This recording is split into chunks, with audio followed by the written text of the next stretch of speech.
नमस्कार, मैं मोहम्मद आसिफ और आप देख रहे हैं एसपीएन 9 न्यूज़। मोदी सरकार के लिए आज का दिन बेहद ही खास था क्योंकि उन्हें आम लोगों के लिए आम बजट पेश करना था और आम बजट पेश भी हो गया। इसमें बहुत सारी चीज़ें आई हैं जो समझना बूझना बेहद ज़रूरी है कि इसमें ख़ास करके जो आखिरी जो पूर्ण बजट है इसमें आम लोगों के लिए क्या है और उन्हें क्या मिला है, ये समझना बहुत ज़रूरी है। वहीं आपको बता दें दर्शकों, 2-3 ऐसी खूबसूरत सी तस्वीरें हैं जो इन दिनों संसद वाले वायरल हो रही है। नंबर 1 कि देश की नई राष्ट्रपति द्रौपदी मुर्मू और वित्त मंत्री निर्मला सीतारमण एक साथ बजट पेश करने से पहले उनकी खूबसूरत सी तस्वीरें आई जो हमने आपको दिखाया। दूसरा कि राहुल गांधी टी शर्ट के बाद शर्ट में जो है भवन पहुंचे, सोनिया गांधी मौजूद रहीं। तमाम दिग्गज देश के प्रधानमंत्री नरेंद्र मोदी, अमित शाह जी, रक्षा मंत्री राजनाथ सिंह, नितिन गडकरी, तमाम लोग मौजूद रहे और उसकी मौजूदगी में निर्मला सीतारमण ने लंबे भाषण के दौरान उन्होंने बजट पेश किया। अब हम यही जानने की कोशिश करेंगे कि ये आखिरी उनके सेशन का बजट है, पूर्ण बजट है, 2024 के चुनाव के मद्देनज़र कितना खास है और क्या वाकई में 2024 में इसका कोई फ़ायदा मिलेगा और इसमें जो आम लोगों के लिए क्या है नहीं है, वो आज हम आपको बताने की कोशिश करते हैं। सबसे पहले दीपक मेरे साथ मौजूद है, दीपक से ही शुरुआत करते हैं। दीपक, बहुत बहुत स्वागत है आपका, काफ़ी दिनों के बाद आपसे रूबरू।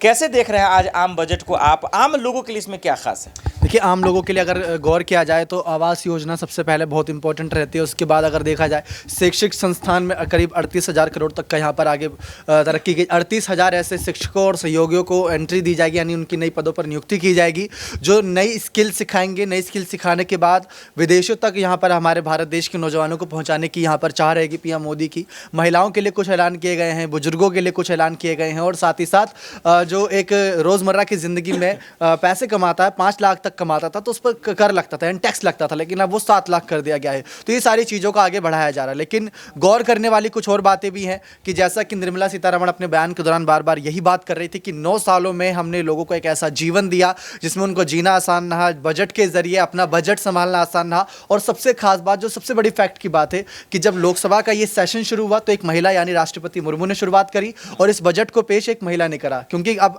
हम अपने घरों की बात ले ले तो हमारी माएँ होती हैं जो घर का बजट बनाकर चलते कि इस महीने इतना खर्चा होगा, लेकिन जब बात 140 करोड़ की आबादी वाले देश की आती है वहां पर 2 महिलाओं ने आगे बढ़ चढ़कर हिस्सा लिया। ये सबसे बढ़िया बात रही। 1947 के बाद यानी आज़ादी के बाद ये पहला ऐसा मामला रहा जहां पर 2 महिलाओं ने आगे बढ़कर इतना कुछ बड़ा ऐलान किया हो। तो 140 करोड़ आबादी वाले देश के लिए पीएम मोदी संबोधन दे रहे हैं तो उस दौरान भी उन्होंने कहा कि हर वर्ग को फायदा मिलेगा। साथ ही साथ अभी भी कुछ उद्योग से जुड़ी चीज़ों को, एमएसएमई जो सेक्टर रहते हैं उनसे जुड़ी चीज़ों को भी ऐलान किया गया है। खाद के मामले में लोगों को और भी ज़्यादा यहाँ पर, जैसा कि हम देखते हैं कोविड के बाद से कई लोगों तक खाना मुफ्त में पहुंचाने की उनकी कुछ चाह थी, गेहूं चावल ऐसे मुफ्त में दिए गए, उसको भी आगे बढ़ाए रखेंगे। ऐसे कुछ बजट में बातें आगे बढ़ाई गई हैं। आवास योजना पर बहुत फोकस रहा। लेकिन गौर करने वाली बात यह भी है कि 2014 के बाद से निर्मला सीतारमण ये कह रही हैं कि लोगों की ज़िंदगी आसान कर दी, रोज़मर्रा की चीज़ों को हमने सस्ता करने की कोशिश करी ताकि लोग बिना डरे उसको खरीद सकें। लेकिन अगर आप गौर करें, जो गैस सिलेंडर 2014 से पहले 500 का था वो आज 1000 ऊपर जा चुका है। जो रिफाइंड तेल एक सही दाम पर मिलता था उस समय, वो दुगना हो चुका है, दुगने के बहुत करीब आ गया है। लेकिन कई लोग इस बात से खुश हैं कि 5 लाख की जगह अब हमें 7 लाख पर टैक्स भरना होगा। तो जब चीज़ों के दाम दुगने हुए तो इसका दाम भी दुगना क्यों नहीं हुआ? 5 लाख की जगह 10 लाख पर टैक्स की क्यों नहीं वो छूट दी गई? ये बात एक बड़ी गौर करने वाली। सबको लग रहा है 2 लाख तक की छूट दे दी गई। जब चीज़ें महंगी होंगी तो सिंपल सी बात है, यहाँ पर जो एक कमाने वाला शख्स है वो भी अपनी सैलरी में उम्मीद करेगा उसकी सैलरी बढ़ेगी। अब जब सैलरी बढ़ेगी तो उस हिसाब से उसको टैक्स भी भरना पड़ेगा। लेकिन जो सेक्टर बांटे गए इन सब पर काफ़ी सवाल हैं। एक गुत्थी बनी हुई है, विपक्ष इन पर सवाल जवाब देगा। बहुत बहुत शुक्रिया दीपक। वाकई में देखिए, दीपक ने बाखूबी तरीके से बताया कि इस बजट में है क्या और जो सवाल खड़े हो रहे हैं वो भी लाजमी है कि सवाल का जवाब आखिर कौन देगा। बहरहाल इस वक्त देश के प्रधानमंत्री नरेंद्र मोदी लोगों को संबोधित कर रहे हैं कि इस बजट में खास क्या था, इससे फायदा बढ़ गया। दर्शकों, अगला सवाल की तरफ मैं रुख करूं लेकिन उससे पहले समझा ये देता हूं आपको कि एग्जैक्ट बजट का मतलब क्या होता है। पहले वो समझ लीजिए आसान भाषाओं में, इतना आपको ज्ञान समझने की जरूरत नहीं है। बजट का मतलब ये है कि जो देश की सरकार जिसको आपने बनाया है, जिसको चुनकर आपने बनाया है, वो आपके लिए कितना खर्च कर रही है जिससे आप आगे बढ़ेंगे। चाहे आपके बच्चे हैं जो पढ़ाई लिखाई कर रहे हैं, उनके सेक्टर में क्या होगा, रोजगार में क्या होगा, ये चीज़ें जो बन रही हैं वो कितना महंगा होगा, कितना सस्ता होगा, स्कूल कितने बनेंगे, रेलवे में कितना खर्चा होगा, उसमें क्या जो है इंप्रूवमेंट आएंगे, ये तमाम चीज़ों को लेकर ये बजट आता है और वो सरकार अपना ब्यौरा देती है कि भाई हम इतना इतना करने वाले हैं। और इसीलिए अब सवाल पैदा हो रहा है कि इसमें किसके लिए क्या है। जिस तरह से दीपक ने बताया, किसानों की बात हुई है, रोजगारों की बात हुई है और चीज़ें अब उसको मोदी जी भी समझाते नजर आ रहे हैं। बहरहाल अब इसके दूसरे पहलू को समझते हैं। राहुल सर मेरे साथ मौजूद है यहाँ इस वक्त। राहुल सर, अब देखिए सवाल ये है कि बजट को आप देख भी रहे हैं, बाखूबी से समझ भी रहे हैं। इस बजट में जो आखिरी है, मोदी सरकार के लिए एक अलग चुनौती है क्योंकि चुनाव का भी टेंशन है। एक तरफ लोगों में जो महंगाई है, जो देश में महंगाई है, उसको भी मैनेज करना है। क्या देखा आपको इस बजट में कि इससे सरकार को फायदा होगा, लोगों को फायदा होगा? देखिए, सबसे पहले तो अगर इस बजट की बात करें, इस बजट से जो उम्मीद जताई जा रही थी, किस किस को उम्मीद थी, मैं पूरी विस्तार से बात करूंगा। लेकिन सबसे बड़ी बात, ये जो बजट है वो आम जनता के लिए, गरीबों के लिए पूरी तरह से मायूस है। अगले साल 2024 का है, लोकसभा चुनाव से पहले, या अगर मोदी सरकार के अगर बात करें तो चुनाव से पहले ये आखिरी बजट था। लेकिन इस बजट में हम क्या देख रहे हैं कि ये जो बजट है केवल और केवल अमीरों के लिए बजट है। इसमें आपने कॉरपोरेट घरानों के लिए काम किया है, इसमें आपने बड़े बिजनेसमैन को आगे रखा है, इसमें आपने जितने भी बड़ी कंपनियां उसको आगे रखा। भाई देखिए, इस बजट से जो उम्मीद लगाई जा रही थी नौकरी को लेकर, देखिए मेन क्या है, भारत की अर्थव्यवस्था में सबसे बड़ा मुद्दा होता है रोजगार का।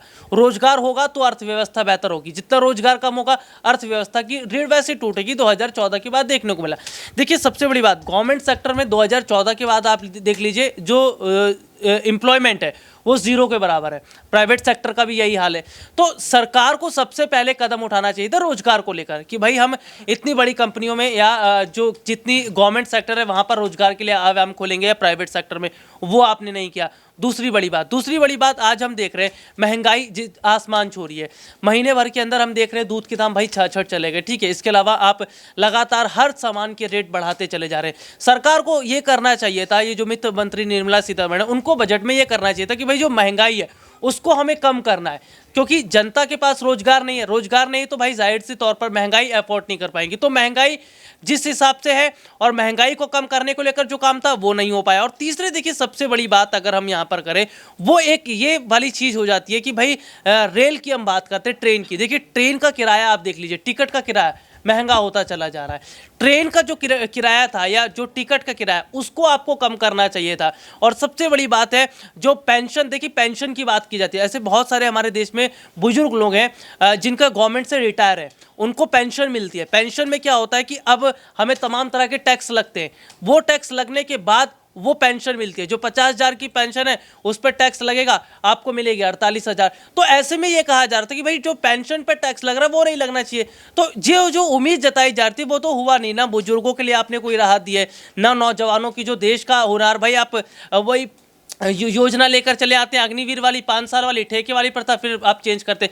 तो ना युवा को फायदा है ना किसान को फायदा। किसान जिस हिसाब से सोच रहा था कि भाई जो देखिए मेन जो होता है फसल, रबी है, खरीफ है और तमाम तरह की जो फसल है उसके जो बीज लेकर आते हैं उस पर सस्ती होनी चाहिए। बीज आपके सस्ते नहीं है, खाद आपके सस्ते नहीं है। तो ऑल ओवर अगर हम बजट देखें तो बजट जो है वो जो हमेशा से कहा जाता रहा है, मोदी सरकार एक ऐसी सरकार जो अमीरों की सरकार है और इस बजट में हमेशा से कॉरपोरेट घराने को फायदा पहुंचाया गया। वही अब स्टार्टिंग से अभी तक की जो तस्वीर है वो साफ तौर पर नजर आ रही है। बहुत बहुत शुक्रिया। तो आपने देख लिया कि किस तरीके से बजट को लेकर जो सवाल उठ रहे थे कि बजट में है क्या, वो आप सबने देखा। चलिए आखिर में एक छोटा आखिर में सवाल सब ले लेते हैं जल्दी।